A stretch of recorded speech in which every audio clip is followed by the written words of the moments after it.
Good afternoon, everyone. We're going to go ahead and get started. My name is Mike Robinson. I'm the Senior Deputy Executive Director here at the Council of State Governments. I would like to welcome you to the second day of our four-day webinar series, and thank you for joining us for this portion of the Growth and Prosperity Virtual Summit of the States. Over the next 90 minutes or so, we're going to talk about job creation, specifically what our states doing to jumpstart their economies. Most importantly, we're going to discuss winning strategies that work in the current economy. Before we get started, though, I wanted to put a plug in for the CSG Knowledge Center. This session is, as we say here, powered by the Knowledge Center, which is the place on the CSG website where we gather all of our policy work. It's a one-stop shop for policy briefs, articles, blog posts, suggested state legislation, resolutions, meeting summaries, and much more. You can access the Knowledge Center by going online to www.csg.org and click on the Knowledge Center. The Knowledge Center is also where you will find an archived version of all of our presentations this week, as well as follow-up to articles on the issues discussed today. So I encourage you to check it out, bookmark it, subscribe to the RSS feed if you'd like, and give a look at the CSG Knowledge Center. You know, supporting economic development has been and continues to be a central role for state leaders. Over the past decade or two, state development programs have grown in scope and size, and the amount of money states spend to lure business into their state or encourage growth from within has also increased. Now, however, states are facing huge budget gaps. The dollars that were spent on development in the past are scarce, while the need for development is greater than ever. That dilemma is forcing states to re-examine their development policies and strategies, and leaders are asking, what is the most effective use for our limited dollars? When economic conditions were better, many states' default position was to throw money at potential business opportunities in the hope that your state is chosen over the competition. Increasingly, however, this thinking is coming under attack, and how best to spend limited development dollars is a matter of intense debate, particularly the use of targeted incentives. Today we'll be discussing the various options and approaches being explored by states to effectively pursue new business prospects, sustain existing businesses, promote job growth, and foster emerging opportunities. We'll start with the big picture. What are the qualities of a good development program? We'll then discuss incentives as a way to encourage job growth, looking at oversight and accountability to make sure when states spend money on incentives, they are actually getting a return for their investment. Finally, we'll take a look at a specific strategy states can employ to encourage job growth, export promotion. We'll have brief presentations from three speakers, and then we'll open up the floor for questions. Those of you who have registered for the webinar today will have a unique opportunity to ask these very knowledgeable folks a question. Following their presentations, we'll have them field as many questions as we have time for. Since we have so many folks joining us on the webinar today, the way we'll handle the Q&A is you can type in a question right here on the GoToWebinar interface at any time. There is a box down below that says questions, which you can expand and you can enter your question there. My colleagues will collect those and pass the questions along to me, and I will ask them of our panelists. If you're having a technical issue or want to ask the CSG staff here a question, you can also ask us in the chat window, which is below the questions panel. So without further delay, I want to introduce our first speaker, Bob Tannenwald. Bob is a senior fellow for the Center on Budget and Policy Priorities. Prior to joining the center in 2010, Bob served as the Vice President of the Federal Reserve Bank of Boston, where he worked for 28 years, and was director of the bank's New England Public Policy Center, which he founded in 2005. From 1975 through 78, he was an analyst in taxation and fiscal policy for the Library of Congress Congressional Research Service. Bob has published extensively on state and local taxation over the course of his 35-year career. A widely respected authority on a range of public finance issues, ranging from unemployment insurance to tax competitiveness. Bob has served as an expert witness before scores of public hearings, and in 2007 he was elected president of the National Tax Association.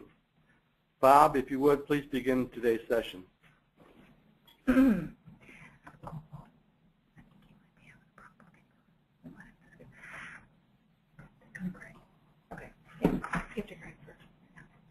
Okay, apparently we're having some technical difficulties with Bob, so we'll go to our second presenter, Greg Leroy. Greg is recognized by many as a leading authority on state and local economic development subsidies. In his book, Job Scam, Greg illustrates how corporations can take unfair advantage of incentives if state and local governments are not careful. Greg directs Good Jobs First, a national resource center promoting accountability and economic development and smart growth for working families. Good Jobs First is recognized as the arbiter of how well or poorly states disclose economic development deals online.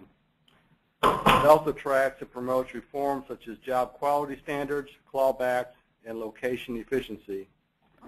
In addition to articles, book chapters, and testimony, Greg is trained for meetings of the International Economic Development Council, the National Conference of State Legislatures, the National League of Cities Leadership Training Institute, and many state-based associations of public officials.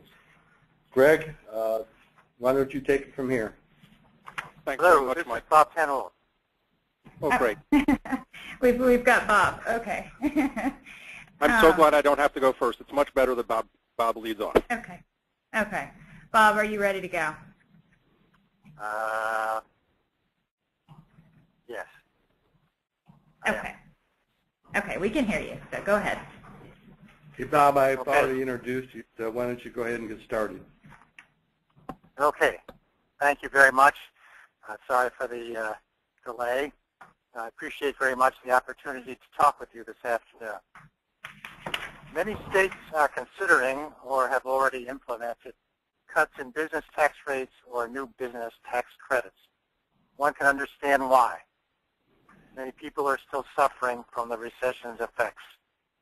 Rates of unemployment and underemployment are still high. Some have simply stopped looking for work. But in my opinion, these tax cut strategies won't work. Business tax credits and across-the-board rate cuts will convince employers neither to hire more workers nor to invest in new plants and equipment. States can use their precious resources to grow their economy and relieve the economic pain of their citizens in more effective ways. The rationale for tax cuts is simple enough. Slide 1, please. Some have dubbed it Economics 101. If you tax something less, you'll get more of it. At first blush, this axiom seems to apply most clearly to states, which can attract firms to locations within their borders or keep firms from moving away. But it's not true. If you tax things less, you have less to finance public services that businesses value. Good schools, top colleges and universities offering technology transfer, modern, well-maintained roads, bridges, and airports, low crime, and access to reliable utilities and communications. Some will dismiss this argument, asserting that if you cut taxes, you'll be rewarded with a win-win situation. You'll stimulate your economy so much that your revenues will be greater, not less, than before. You'll have money left over to maintain public services, modernize infrastructure, enhance public safety, and maintain valued amenities. In fact, tax cuts and tax credits do not stimulate state economies that much. There are lots of reasons why. First, businesses don't want to take the risk of hiring new workers, even if subsidized, only to find that no one will buy the additional goods they've produced. If no one will buy, there's no profit to be made. Then why hire and let the output of new workers just sit on the shelf? Demand drives hiring. Slide 3, please. Second, state and local taxes all state and local taxes are less than 2% of business costs. I'm including not just corporate income taxes, but property taxes, sales taxes on business inputs, unemployment insurance taxes, license taxes, and others. Taxes on corporate income are only about 10% on average of state and local business taxes. So you could wipe out your state corporate income tax and cut business costs by less than 0.2%. Since few states are considering the elimination of their corporate income taxes, we're talking here about even smaller reductions in business costs. By contrast, compensation of labor is about 1/4 of the total business cost pie.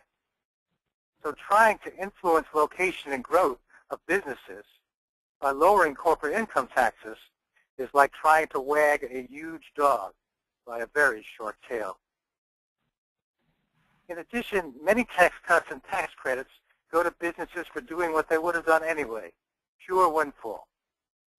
Windfalls are especially large in the case of across-the-board cuts in business taxes, which reward old investments as well as new ones. Some, although acknowledging these problems, assert that the benefits of tax cuts ripple throughout a state's economy, generating 2 jobs for every one created by the subsidized firm.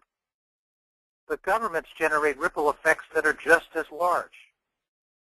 Government employees laid off to finance a tax cut reduce their spending on food, clothing, home maintenance, and car repairs. Governments cut back on purchases from vendors of materials, fuel, and services. Many studies touting the benefits of tax cuts and tax credits just assume away the problem of financing them. Finally, some are resigned to perpetual competitive purgatory, fearing that if their state pulls out of the game, its rival states will steal many of its businesses, greatly damaging its economy. However, what if the state were to change the manner in which it competes? Suppose it were to levy broad-based taxes, favoring no industry in particular. Suppose it were to invest in training, schools, infrastructure, transportation, public safety, proven building blocks of a thriving 21st century economy. States bold enough to compete in this manner might eventually find themselves among the most attractive in the nation. But don't take the word of an aging economist who's never met a payroll. Take those of a well-known public official with considerable experience in the private sector as well. Several weeks ago he said, "I've visited hundreds of businesses the past 2 years and always asked the same question. What can I do to facilitate their success? The number of business leaders who ask me to lower their taxes can be counted on one hand. What I hear most from business leaders is that they want the government to continue to improve our schools, reduce the time it takes to issue permits and licenses, enhance our transportation infrastructure, protect our arts community, strengthen linkages between our institutions of higher education and local companies, and just generally be responsive. We've never succeeded as a country by racing to the bottom. Now's not the time to start." These are the words of the Honorable Jake Markell, Governor of Delaware. Thank you very much. Well, thank you for your presentation. Once again, to remind everybody, if you have a question for Bob or for our next speaker, you may type it into the GoToWebinar interface at any time in the expendable box marked questions. I will ask as many as time allows at the end of today's webinar. Our next speaker, which I introduced previously, is Greg Leroy. I won't read Greg's entire introduction again, just to let you know that he is a leading authority on state and local economic development subsidies, and that he is prepared to give us his thoughts on this important issue. Greg, take over, please. Thanks very much, Mike, and I'm so glad Bob made it in time. I want to just second everything he said. Very important lessons to be learned. Again, I direct a nonprofit organization called Good Jobs First. We're a nonprofit, nonpartisan research center promoting best practices in state and local economic development. So the next slide, please. Just to remind everybody, the terms we're dealing with here, the average state has more than 30 different economic development incentive programs on the books. They affect every kind of fee or tax that a company might normally pay to support public services. Recent book estimates total spending at the state and local level at about $70 billion a year. Next slide. So to achieve business fairness and to move in the direction that Bob suggested, which I wholeheartengly agree with, it's not an easy task, and you have to set up systems to help get people on the same page and get people more informed and engaged and involved in the process. So the first reform that we always suggest is sunshine or disclosure, that is creating an online annual reporting system about every single deal over time so that everybody can see where the money's going, the costs, and where the what it's producing, that is the benefits. So bottom line, you need to see the company, the source of the money, the program source of the money, the company that got it, the value of the incentive, the number of jobs they said they would create, the wages they would pay, the street address of the deal so you can map them for geographic fairness, and then annually, at least over time, the actual outcomes toward those goals. It needs to be on the web, it needs to be easy to be found, it needs to be downloadable and searchable. Next slide, please. We also recommend, and we actually set up a report card system for grading state governments on the degree of transparency for the major economic development programs. It's a study on our website, goodjobsfirst.org, called Show Us the Subsidies, which was published in December of 2010. We found that 37 states have some degree of online disclosure, and that's up quite a bit from 3 years earlier when we found only 23 states with some degree of online disclosure. We're very heartened by the number of states growing their online presence. However, we would caution that the average state is still quite primitive in terms of not providing outcome information. We do get a snapshot of how the deals were originally announced and structured. We don't have, in too many states yet, good tracking outcome data for a broad variety of programs. Only 2 states would we hold up as pretty good models. They got Bs, Illinois and Wisconsin. Next slide. Another key clawbacks, that is money-back guarantee language, providing company a reasonable period of time, typically 2 or 3 years, to achieve their goals on job creation, capital investment, wages paid, whatever the benchmarks are, and then be subject to a prorated penalty if there is a shortfall toward those goals. The last time we surveyed, at least 19 states had them in statute for certain programs. We know the number's higher than that now. We're actually updating our research, and that they're very common administratively in boilerplate contracts in both state economic development agencies and in local and regional economic development bodies. Next slide. Another very common reform, which has also taken root since the late 80s, early 90s, are job quality standards. That is requiring companies, as a quid pro quo, to pay wages, a certain wage level, full-time hours, employer-paid health care. The growing trend in terms of the wage formulas are what we call market-based formulas. That is, formulas tied to the company's industry in that labor market, so that you're not allowing companies to pay far below their competitors and also have the advantage of the tax break. The last time we did a survey, almost every state, 43 states, 41 big cities, 5 counties, had such a rule for at least one, and in many cases, many of their incentive programs. We're updating that number. We assume it'll go way up now in this current research. One of the reasons why many public officials told us that they instituted these rules is to avoid what we call hidden taxpayer costs. That is, not allowing companies to pay so little that their employees qualify things for, like the Earned Income Tax Credit, food stamps, Section 8 housing, state children's health insurance, or Medicaid, so that taxpayers know the real cost of the deal up front in the form of the economic development incentive without those hidden costs. Next slide, please. Finally, reflecting a great deal of work we've done on smart growth, mapping the geographic location of deals and analyzing their impact on land use, we highly recommend that in metro areas with public transportation systems that the rules be rewritten to make deals eligible only if the work site is along a transit corridor, that is within a quarter mile of a regularly served transit stop. That's typical definition of transit accessibility. Certainly no more than a half a mile, preferably less than a quarter of a mile. The issue here really is getting state policy silos broken down, that is getting the state economic development policy silo, if you will, to work with and coordinate with rather than fight the transportation and land use policy silo. Next slide, please.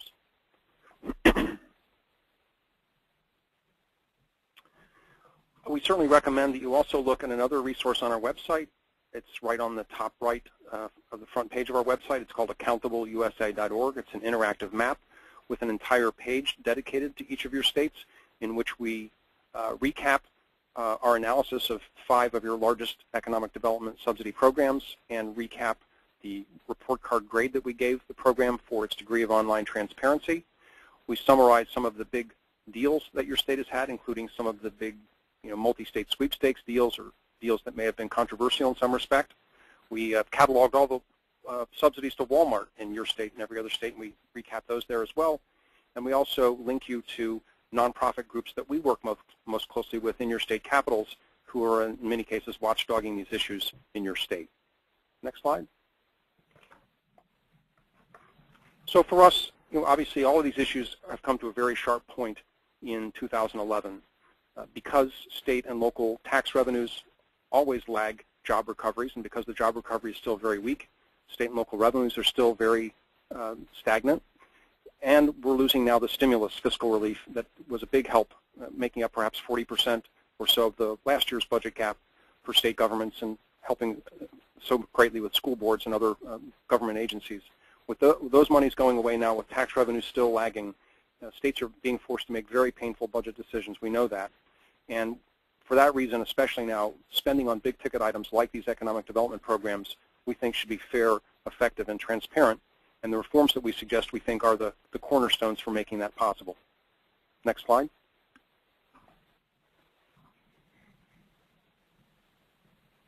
There's my contact information, and I look forward to the Q&A after you hear from Manny. Okay, thank you, Greg. We appreciate that. If you have a question for Greg or any of our speakers, you can go to GoToMeeting or GoToWebinar interface at any time in the expandable box marked questions. And now we'll move into a case study and a particular strategy states can employ to encourage job growth, and that's export promotion. In addition to attracting domestic business interest in a state, the globalized economy now also requires a state wishing to have a well-rounded development strategy to look beyond our national borders. Over the next decade, it is likely that most state economies will increasingly rely on global markets for domestic jobs creation. That means that state economic development strategies should include a well-articulated policy that addresses both export promotion and foreign investment. Our next panelist is Manny Mencia. Manny is Senior Vice President and Chief Operating Officer of the International Trade and Business Development Unit of Enterprise Florida, a not-for-profit government business partnership established to guide the development of Florida's economy. Manny joined Enterprise Florida in 1996. Prior to that, he served as Vice President of World Marketing at the Beacon Council and served in various executive positions at the Florida Department of Commerce. I would also like to mention that Manny is president of CSGovts, the State International Development Organization. CSGovts is affiliated with the Council of State Governments and provides state trade promotion professionals with a forum for collaboration and sharing best practices, as well as advocating for states' international trade development issues so that U.S. companies remain globally competitive. Manny, I know you have worked in the area of economic development for many years, dating back to former Governor Ruben Askew. Please share with us your thoughts on how Florida is working with countries like China, Brazil, and other developing nations. How do these partnerships with international community translate to jobs in Florida? Manny, what do you say to that question? Thank you. I hope everybody can hear me. Yes, we can. Okay, well, if we could go to the first slide. Just very quickly, I think this is a case that many states can relate to. The last few years have been extremely difficult for a state that for the previous 5 had actually led the nation in job creation and new business establishments. Certainly the most difficult period our state has gone through since the Great Depression. Florida is a state that historically was able to rely on certain core industries such as tourism and real estate and construction as some of our main drivers. And as you can imagine, this is a recession that in many ways was driven by some of those sectors, the collapse of some of those sectors. So unlike our historical pattern, which was conventional wisdom in Florida was we go into recession last, we come out of recession first, anytime the U.S. goes through a difficult patch, the state of Florida really has been impacted arguably as much or more than in almost any state of the union for over the last few years. Result, we've seen the highest unemployment in our state in decades, declining state revenues, which have made this challenge for the state even more difficult. And as discussed, we have seen international business and see international business as a vital element to Florida's recovery. This is something possibly maybe unique to Florida and some other states that are almost by definition peninsular states, border states in our case. We may not have common borders with other countries like Mexico, like Texas and some of our northern states with Canada, but I would argue that our geographic locations makes us a border state no less than those states. So Florida's experience may be somewhat unique in this respect, but I think in terms of our approach to international is something others may be able to learn from. The bottom line is that we have a coalition in our state composed of our Florida Chamber of Commerce, our Manufacturers Association of Florida, our Florida Economic Development Council that are working in partnership with Enterprise Florida to significantly increase the state's footprint in the international marketplace and to put the necessary resources to achieve this objective. The international economy for the state of Florida has been our silver lining. It's the one sector of the economy, arguably with the healthcare sector, that is absolutely out of recession, that is expanding fairly aggressively, and in recent months we have also begun to see this. This is principally our export sector that I'm referring to, but we're beginning to see our foreign direct investment lead generation once again taking off with some changes. We've historically relied, for example, on European markets. We're seeing a lot of action now from places like Canada and Brazil, so there are some changing patterns there. Anyway, if we could go to the next slide.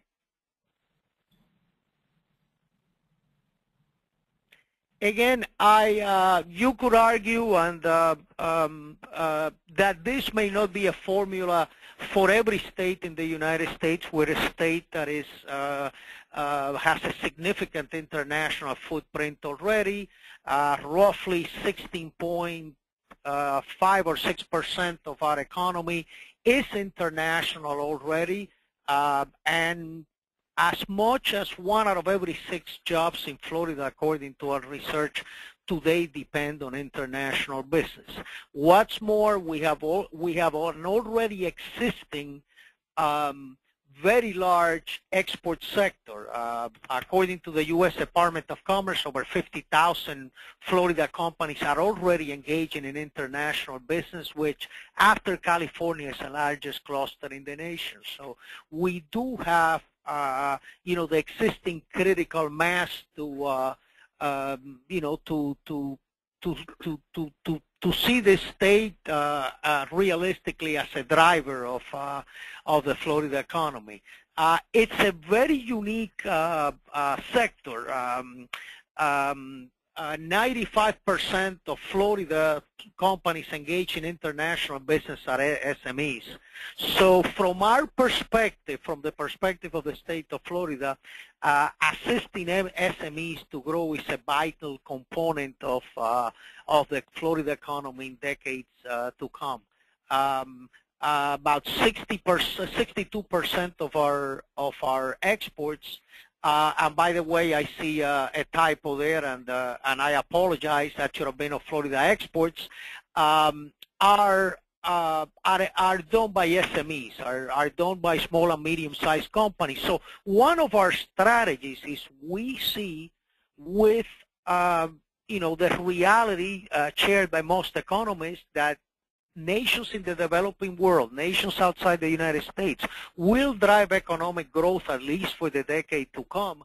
We see an opportunity, a very big opportunity to grow the Florida economy by, through organic growth, by growing our international companies from small to medium to large, etc., by encouraging them to expanding and diversify their international markets.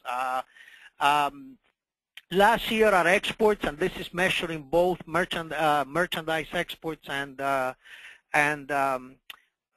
services export, which are huge to Florida. Florida is a huge exporter of services, amounted to about 85%, about $85 billion according to our research. If you could please go to the next slide. Now, why I propose that international business is a model that should be followed by other states also. That should be a strong component of any economic development organization's strategy. As I said before, reality is developing economies are going to drive growth for the foreseeable future. And the fact that I think it's proven that companies that export grow faster. In my state, according to the Business Roundtable, they pay 18% higher wages. They're 12% more profitable. Now, from my perspective, I think just as important is the fact that companies that do business international are better able to navigate domestic and seasonal downturns and are more competitive. I think this is a tremendous factor. I think in economic development, we spend too much time working on recruiting new companies to our state rather than ensuring the health of the existing companies of our states. And the fact of the matter is that international business, exposing companies to international business, not only creates new jobs, but it's a great tool for retaining existing jobs. By the way, in our state, foreign direct investors actually pay 31% higher wages than our domestic companies. So it's a tremendous target. I'm just going to show you one slide to give you a final slide to give you a brief menu of what we do to help Florida companies. This is, I would say, generally speaking, a lot of the states that engage in international business development provide a lot of these type of services to their exporters. So this is nothing new. What we've done, though, is we've made every effort to ensure that everything that we do for our companies actually complements existing services, meaning those offered by our federal agencies, rather than try to duplicate the wheel. So most of our efforts, I would say 90% of our efforts are designed to help our companies actually get a deal. Rather than provide the information, we rely on federal sources for a lot of the market information that we utilize, and for a lot of the tools that we employ, such as the Gold Key products of the U.S. Department of Commerce, etc. Our efforts focus on taking the companies, helping them, if they're already exporting, diversify their exports. If they are not exporting, beginning to export and then getting into the international marketplace. A final approach is we rely on a philosophy that you cannot stand still. We try to bring new products into our mix every single year. For example, target sector trade grants is a new program that we initiated last year to try to help Florida companies, small, medium-sized Florida producers, diversify their exports by providing small matching grants for them to enter markets through target sector shows in key markets worldwide. The second thing that I think is vital for state programs is ensuring that you utilize all resources. Florida International Trade Network is a product that, actually it's a network that we've created composed of approximately 35 organizations in the state with federal agencies such as the U.S. Department of Commerce and Exim Bank and others serving ex officio. And basically to this coalition, we're able to reach companies in every corner of the state. So my premise is that international business development is a growing discipline within the economic development universe, and one that states could employ effectively to help in the recovery and the expansion of the state economy. And with that, I'll wait for questions later on. Okay. Well, thank you very much, Manny. Florida obviously is doing some exciting things with their international partners, and we're very happy that you're able to share that with us. And now it's time for some of your questions.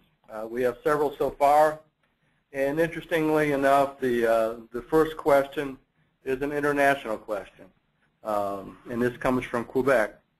And the question is this: given the President's efforts to double U.S. exports in the next 4 years, how can states take advantage of this policy? And secondly, how do states take advantage of existing opportunities such as NAFTA? And I would just add one other thing, and maybe Manny, you want to take a crack at this first, but I see where Governor Scott has some awful ambitious goals as well in terms of improving the economy and creating jobs in Florida. So why don't you take the first shot at that, and if Bob or Greg have something to add, we can do that. Well, absolutely. We've welcomed the President's initiative. We think it's high time for the U.S. to become more aggressive in pursuing opportunities in the international marketplace.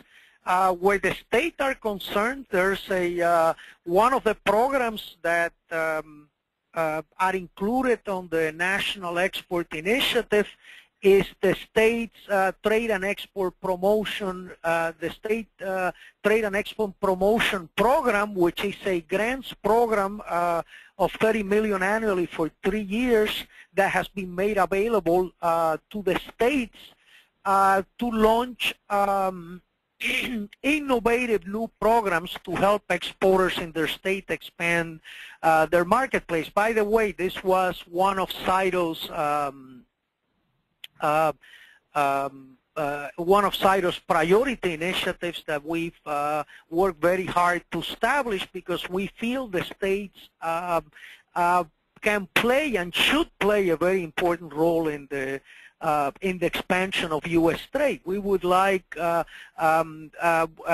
also, by the way, the state of Florida, for example, has made its own commitment to double Florida's exports during the same period of time by implementing a variety of new programs like these grants programs that I told you about. We like to see the federal government take additional steps to support the states and to support U.S. exporters. For example, I'm very concerned about funding of the U.S. commercial service, particularly the the overseas postings of the U.S.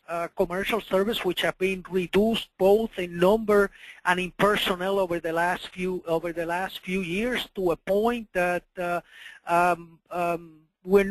they are not able to serve companies in many markets, particularly many of our traditional markets where U.S. exporters have always found good opportunities, as well as they used to do in the past. We also would like to see the free trade agreements that the U.S. have pending be brought to a vote and passage. So there are additional things I think that the federal government can do. One of them, by the way, is we like to see a more cohesive approach between federal resources and state resources, and that's something else that CSGovts is working very hard.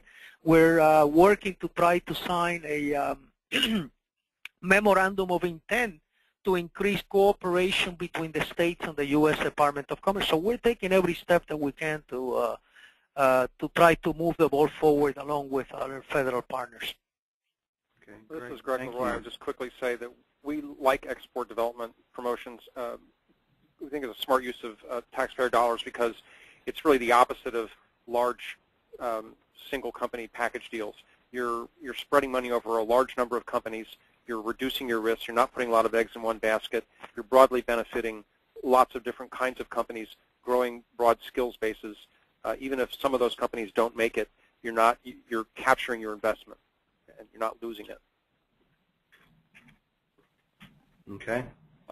The next question is from Massachusetts, and perhaps, Greg, you may want to comment on this. When I was doing some reading on this webinar, I noticed that April 1st, you sent out or somebody sent out on your behalf, perhaps, states and cities finally declared jobs truce. And I read that very intently.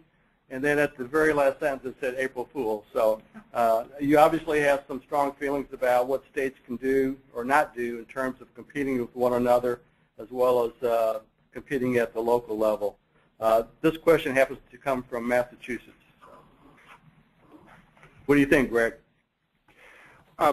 So yeah, the spoof was really that the mayors and governors had negotiated a ceasefire and that they had finally realized that they are not each other's enemies, and that the bigger issues are getting a fair degree of corporate support for public services, dealing with globalization, which is really a federal issue, not a state or local issue, and other broad issues like that. So we think that this whole asymmetrical kind of prisoner's dilemma situation that states and cities get put in when companies play states or cities against each other is really unfair and just counterproductive, and denies we as taxpayers effective representation by our public officials at the bargaining table. So the spoof said that the mayors and governors had agreed to talk to each other during such episodes and sort of break the etiquette that dates back to the 1930s by this Fantas factory relocating service, the granddaddy of all the site location consulting firms that I explain in my book. I just think that it's time that public officials start cooperating with each other. I think we certainly have big job loss issues and offshoring of jobs and federal trade issues that certainly dwarf, in our opinion, and certainly a big study that was released last year in Pennsylvania found it, any interstate job migration issues. Those are microscopic numbers year in and year out and up or down. So I would wish everybody a ceasefire. Well, it looked like the ideal situation, but just unfortunately it wasn't true. So, anybody else have any comments on that particular question? Okay. The next question: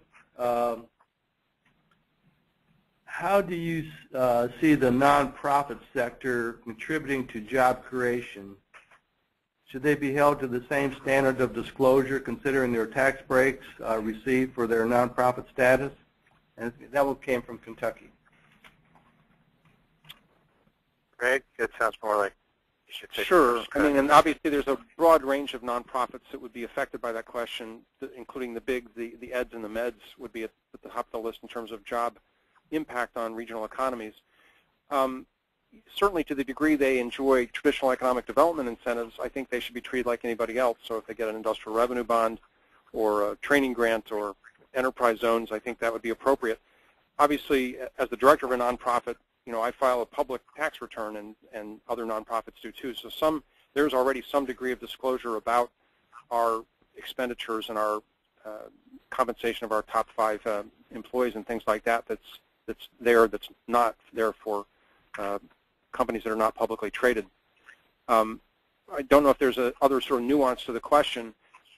We would certainly also argue that I know there's been debates in some states about, for instance, the degree of uncompensated medical care provided by nonprofit hospitals or hospitals that have charitable status in communities, and I'm certainly sympathetic to those debates and would urge any medical facility to be sure it was carrying its weight in terms of uncompensated or low compensated care.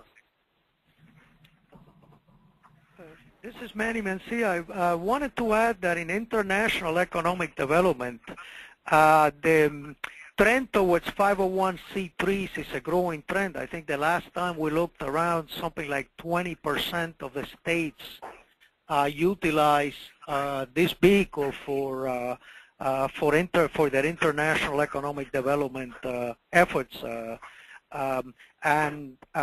In those cases, I think you would find that the hand of government remains extremely strong within the regulatory environment of the not-for-profit economic development organizations.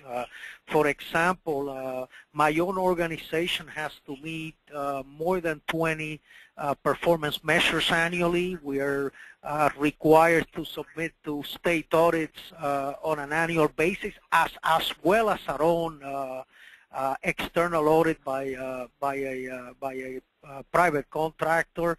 I would agree wholeheartedly that it's important. It's good for the not-for-profit economic development organizations to be strictly regulated. It's good for the state, and it's good for the order.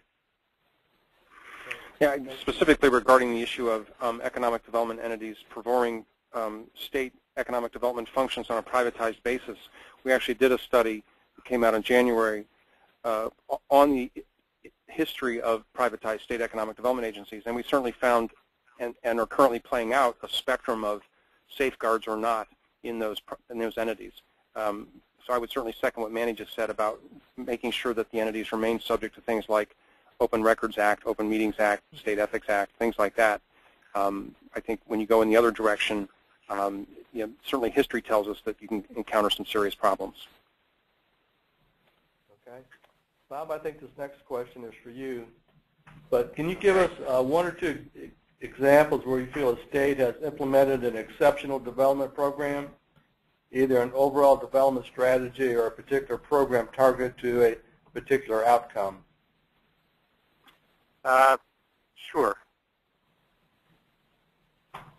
And I don't pretend to be knowledgeable about all the details of the programs I'm about to mention, but these, to me, represent successful programs.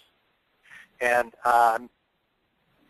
maybe I'm not defining economic development program as the way the questioner has thought of it, but the Research Triangle in North Carolina, where the universities played a major role. I think that is an example of a successful program, and many of the successful programs I'm mentioning are kind of the product of several different kinds of institutions, but the public universities and other public development agencies had a big role in that. I think what the University of Texas has done, I don't know. I haven't looked at hard numbers or studies, and I know that it's been controversial, but that's the kind of economic development program that I think has yielded success. I know Texas's growth stems from all kinds of factors, including some that Manny's talked about. but that's another one. Here's one that's very small, but I think illustrative of the kind of strategy that I think makes for the most effective public contribution to economic development. Tupelo, Mississippi. I don't know if anyone in the audience is, or on the webinar is from Mississippi. I think that there was a big furniture manufacturer in Canada who was interested in coming to the United States, particularly the southern part of the United States, to manufacture its furniture. And I think there were a variety of reasons they were looking. And maybe one of the factors on their list, I don't know, was taxation, but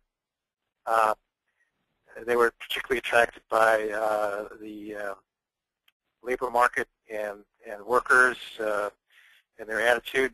But Tupelo, to distinguish itself, planted a large stand or several stands of seedlings of the trees that produce the wood that this manufacturing company specifically uses in its furniture. I can't remember the name of it, the tree or anything. And it was a non-trivial investment on the part of the city, the town, but it was very much targeted. And then the mayor and other economic development officials of the town contacted the company and said, would you please come down and visit us? We'd very much like you to come here, and we've made this investment as a token of our interest. But Tupelo, my understanding, at least at the time that this happened, had the highest school test scores in the state, and they were well above the national average. So the town took a great pride in their schools, and they, a lot of its attitude, they went and they met the company president on the tarmac, welcomed him, and said to him, we would love to have your company come to our town. We would do everything in our power to help you thrive. We have a very good vocational schools and junior colleges.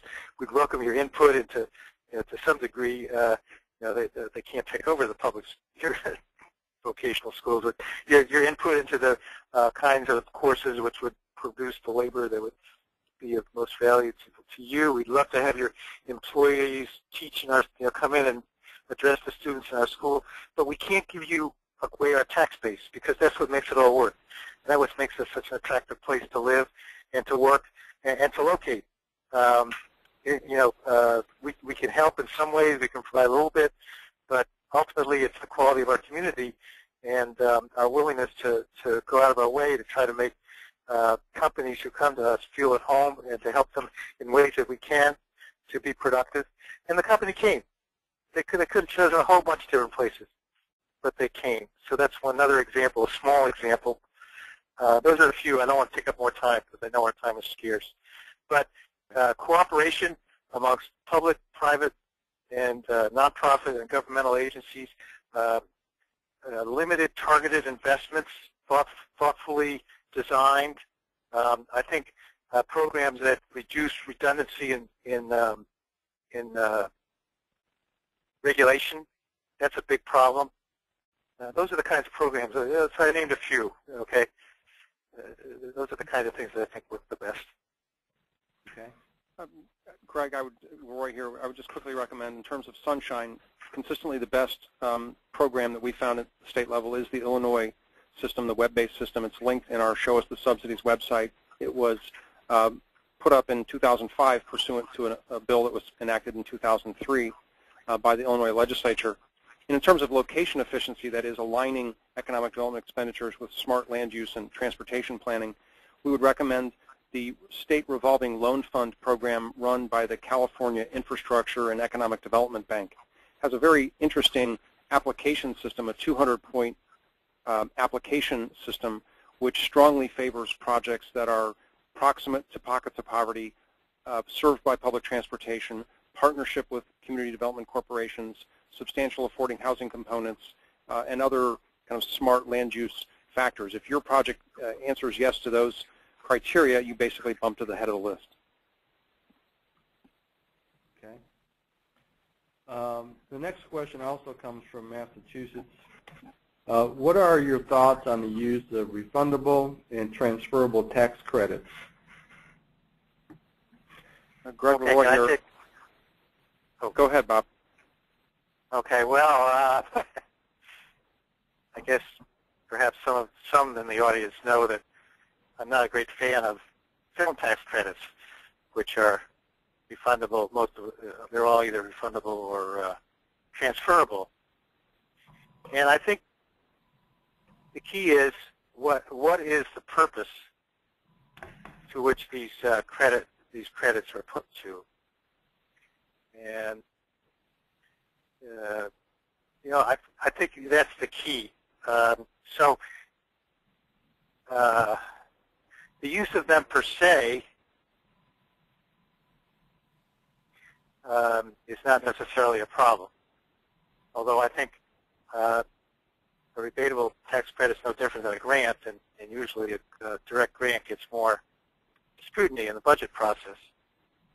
Transferable, I think that's an extra step, but it has a similar effect of trying to give the value of the subsidy to the recipient, even if the individual, the taxpayer, doesn't have any tax liability.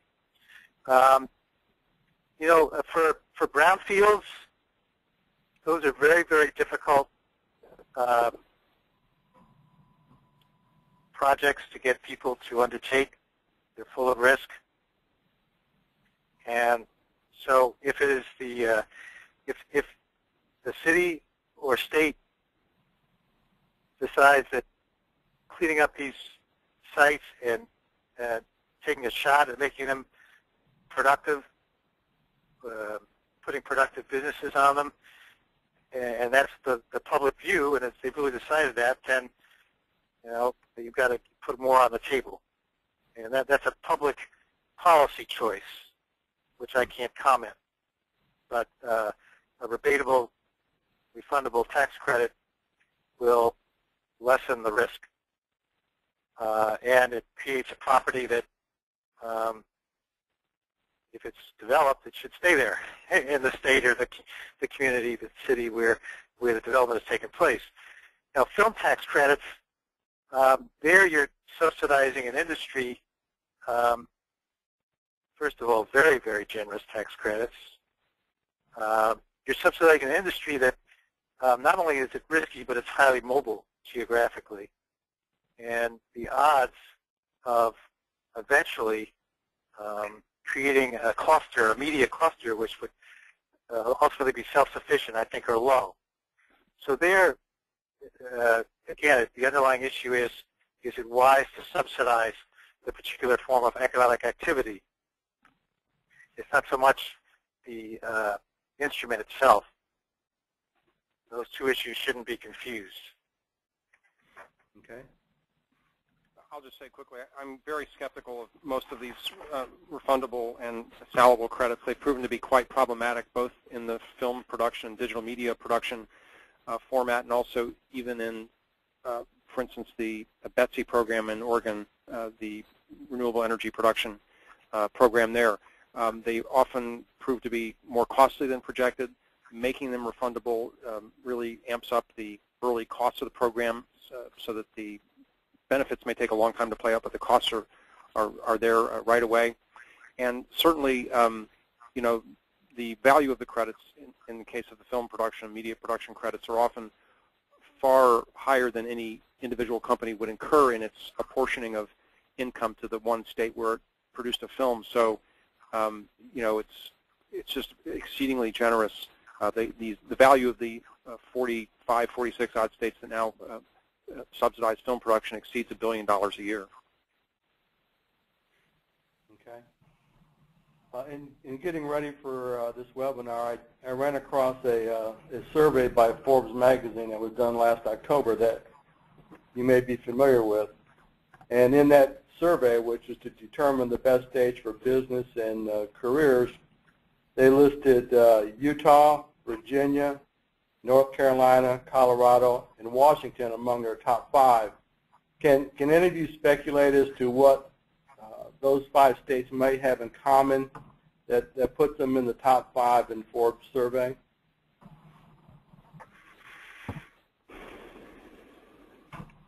Well, they probably have ranked pretty high in terms of in-migration and employment growth, and so they're, first of all, it's hard to generalize, but Right. I don't think that I think there's a great deal of variety there in tax burden on business, but off the top of my head, I can't say that for sure. But I know that they all rank pretty well in terms of in-migration, and so therefore there's an ample supply of labor suitably skilled. That's one. I think, again, I don't know for sure, but I think that the several of them have attractive and accommodating regulatory structures. Not that the regulation's loose, but there are economic development officials who step in when conflicting regulations get in the way. I think those are two that come to mind, but so those are, yeah, I'll stop there. Otherwise, Okay. I'm not sure exactly what they all have in common. Okay, Greg or Manny, do you have any speculation on why those 5 rank so high? Without having seen the study, I don't know what criteria they used. I'm innately skeptical of business climate rankings because of their very troubled history. The history, the Grant Thornton Index history that was finally taken down by the Corporation for Enterprise Development back in the mid-'80s. I think it's valid to look at states from different perspectives and rank them based on this or that, but when you try to come up with some aggregate business climate ranking, when the needs of different kinds of businesses vary so very widely, I think it's hard to really generalize that way. Yeah, sure. I could come up with, I'm sorry to interrupt, but I could come up with groups that are ranked Massachusetts #1 in business climate. Like the Beacon Institute, Hill Institute, yeah. Yeah, I would have to concur. We pay close attention to the rankings, understandably, being an economic development organization, and we find that we are all over the place oftentimes. Certain studies that use a certain criteria will rate us very high, typically on the top 5. Others not so much. So without looking at the criteria, it's very hard. Okay. Well, I appreciate that. I have one more question for the panel. If our listeners are interested in learning more about the new economy and what that means for economic development, where should they go to look? Are there books or articles, websites, blogs that you would recommend as resources? And where do you go to learn more about successful strategies for job creation? So I'd like all 3 of you to kind of respond to that in terms of where should our audience go if they want to learn more about the successful efforts in creating jobs and improving local economies? This is Greg, and I strongly recommend an organization called the Information Technology and Innovation Foundation, and its president, Rob Atkinson. Their website is IT as in Tom, IF as in Frank, .org. He's a former state-level economic development practitioner, former Office of Technology Assessment Officer, terrific resource, excellent speaker, and great resources on their website. And they're the ones that produce the Innovation Economy Index, where they grade the states on the quality of their infrastructure and amenities and broadband and so on for purposes of fostering the new economy, together with it's funded by the Kauffman Foundation. Okay. I like the work that a fellow named Tim Bartik has done. Tim has for a long time been an economist at the Upjohn Institute, which in general is a good place, a good website to look at. They're located in Kalamazoo, Michigan, and Tim has been has done studies in economic development and commented on other studies for decades. And he recently, in particular, I recommend testimony he gave before a legislative committee in Michigan. is trying to say.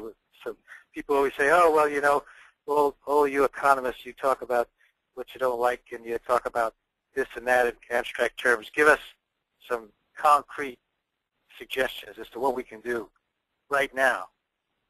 So in his testimony, and it's a working paper that Tim gave, and it will be on the Upjohn Institute's website, he gave 10 specific ones.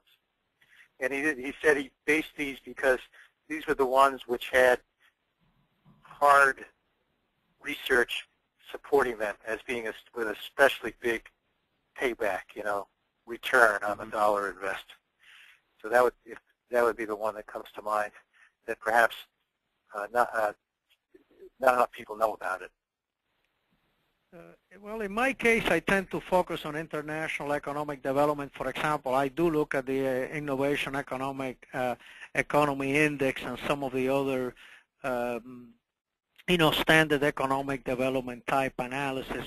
I also pay quite a bit of attention to the different studies that come out of, for example, the U.S. Chamber of Commerce in terms of you know, specifically international competitiveness, some of the work that some of my colleagues in other states do. I also, you know, pay quite a bit of attention to it. When it comes to international, the sources are quite different. Some of the work of the U.S. Department of Commerce, I think it's worth looking at too. Okay, well, that's about all the time we have for today's webinar. I want to again thank all of you for your presentations today.